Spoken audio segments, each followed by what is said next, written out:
দালালের মাধ্যমে সৌদি আরবে গিয়ে নিখোঁজ দুই প্রবাসী। রাজবাড়ী সদর উপজেলার সুলতানপুর ইউনিয়নের জালদিয়া গ্রামে দুই যুবক সোহেল মোল্লা ও ইকবাল মোল্লা প্রায় 11 মাস আগে 10 লাখ টাকা খরচ করে সৌদি আরবে যান। তবে তাদের স্বজনদের অভিযোগ সেখানে তারা কোনো কাজ পাননি, উপরন্ত স্থানীয় দালালদের দ্বারা নির্যাতনের শিকার হচ্ছেন। এমনকি গত 3 মাস ধরে তাদের পরিবারের সঙ্গে কোনো প্রকার যোগাযোগও নেই। নিখোঁজ সোহেল মোল্লা কামাল মোল্লার ছেলে এবং ইকবাল মৃত ইয়াসিন মোল্লার ছেলে, সম্পর্কে তারা চাচাতো ভাই।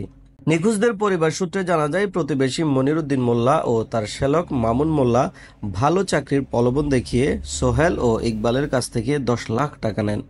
ভাগ্য পরিবর্তনের আশায় গত বছরের 9 জুন তারা সৌদি আরবে পাড়ি জমান, কিন্তু সেখানে গিয়ে তারা প্রতারণার শিকার হন এবং দালাল চক্রের নির্যাতনের শিকার হতে থাকেন।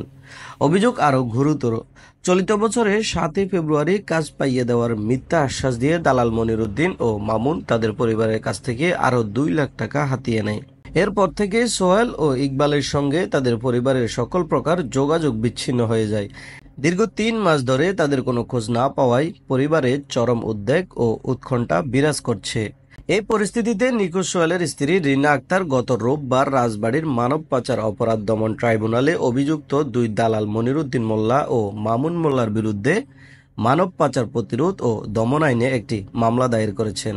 রিনা আক্তার জানান, 3 মাস ধরে তার স্বামী ও দেবরের কোনো সংবাদ না পাওয়ায় তারা দিশেহারা। দালালরা আরও 10 লাখ টাকা দাবি করেছে, যা তাদের পক্ষে দেওয়া অসম্ভব, তাই তারা আইনের আশ্রয় নিতে বাধ্য হয়েছে। ইকবাল মোল্লার স্ত্রী সেলিনা খাতুন কান্না জড়িত কণ্ঠে তার স্বামী ও ভাসুরের সন্ধান চেয়ে সরকারের হস্তক্ষেপ কামনা করেছে। তহিদুল ইসলাম সোহাগ, আরব বাংলা নিউজ।